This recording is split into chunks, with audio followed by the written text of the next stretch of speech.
दिंडोरी तालुक्यात पार्वती इंटरनॅशनल स्कूलची नवी शैक्षणिक क्रांती। इंग्रजी माध्यमाचे शिक्षण आता मिळेल हसत खेळत, तेही माफक दरात। प्ले ग्रुप, नर्सरी, LKG व UKG प्रवेश वेगात सुरू।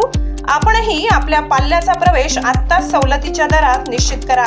शाळेचा व कार्यालयाचा पत्ता भवानेश्वर महादेव मंदिरासमोर, म्हसरूड, वरवंडी रोड, बस स्टँड शेजारी, वरवंडी, तालुका दिंडोरी, जिल्हा नाशिक। संपर्क क्रमांक 9423 1523 89। महाराष्ट्र क्रांती न्यूज, आवाज सर्वसामान्यांचा। सातपूर गावात प्रथमच मोठ्या जल्लोषात पार पडला ज्योती जन्मोत्सव सोहळा। महात्मा ज्योतिराव फुले यांच्या जयंतीनिमित्त 11 एप्रिल रोजी सातपूर गावात प्रथमच भव्य व उत्साहपूर्ण वातावरणात ज्योती जन्मोत्सव सोहळ्याचे आयोजन करण्यात आले। नाशिक शहरासह गावातील नागरिकांनी मोठ्या संख्येने या सोहळ्यात सहभाग घेतला। हा कार्यक्रम महात्मा फुले युवा प्रतिष्ठान सातपूर गाव या संस्थेमार्फत आयोजित करण्यात आला होता। कार्यक्रमाचे आयोजन गणेश सोनवणे, आकाश भंदुरे, दीपक भंदुरे, तेजस बर्वे व त्यांच्या कार्यकर्त्यांनी अथक परिश्रम घेत कार्यक्रम यशस्वी केला। कार्यक्रमास प्रमुख पाहुणे म्हणून दानशूर मायावतीताई निवृत्ती शेठ काळे यांच्यासह विविध क्षेत्रातील मान्यवर उपस्थित होते। कार्यक्रमाच्या सुरुवातीला महात्मा फुले यांच्या प्रतिमेला पुष्पहार अर्पण करून अभिवादन करण्यात आले। त्यानंतर मान्यवरांनी आपले मनोगत व्यक्त करत आयोजकांचे कौतुक केले आणि पुढील वर्षी अधिक भव्य कार्यक्रम करण्याचे आश्वासन दिले। कार्यक्रमादरम्यान सर्व मान्यवरांचा आणि उपस्थितांचा महात्मा फुले युवा प्रतिष्ठानच्या वतीने सन्मान करण्यात आला। गावातील नागरिकांचा सहभाग, उत्साह व प्रतिष्ठानच्या कार्यकर्त्यांची मेहनतीमुळे हा कार्यक्रम यशस्वी ठरला।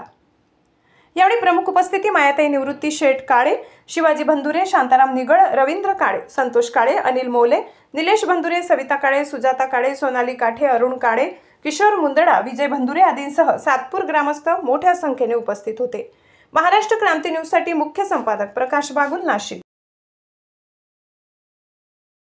छत्रपती शिवाजी महाराज आणि आज त्यांची जन्मोत्सव आहे ते ज्योतिबा फुले।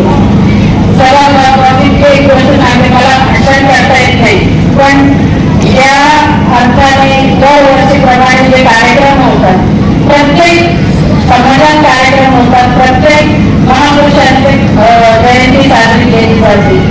30 वर्षांपासून काही असे लोक आहेत की त्यांची तळमळ होती की 11 तारखेला महात्मा ज्योतिबा फुलेंचे जन्मोत्सव मोठ्या प्रमाणात साजरी करावा आणि त्या कार्यक्रमामध्ये, जयंती उत्सवामध्ये सर्व समाजाच्या लोकांनी सहभागी व्हा आणि सहभागी होऊन त्यामध्ये केलेल्या कामाच्या इतिहासाबद्दल सर्व महिलांना व पुरुषांना माहिती मिळत पाहिजे। आणि काही दिवसापूर्वी दीपक आणि त्यांची सर्व टीम माझ्याकडे आली आणि आम्ही महात्मा ज्योतिबा फुले यांचे आपल्या सातपूर गावामध्ये छान जन्मोत्सव साजरी करत आहोत। काही तुम्ही पण या कार्यक्रमाला या आणि या कार्यक्रमामध्ये सहभागी व्हा। मला तिथं तुम्हाला एकच सांगायचं, मला खूप आनंद झाला, तुम्ही सगळ्या समाजाच्या लोकांना एकत्रित करून हा कार्यक्रमाचा खूप मोठा एक पुढा उचलला आहे। याच्यापेक्षा पुढच्या वर्षी अजून आपल्याला काही नवीन करता येईल, अजून काही लोकांच्या ज्ञानात भर वाढता येईल।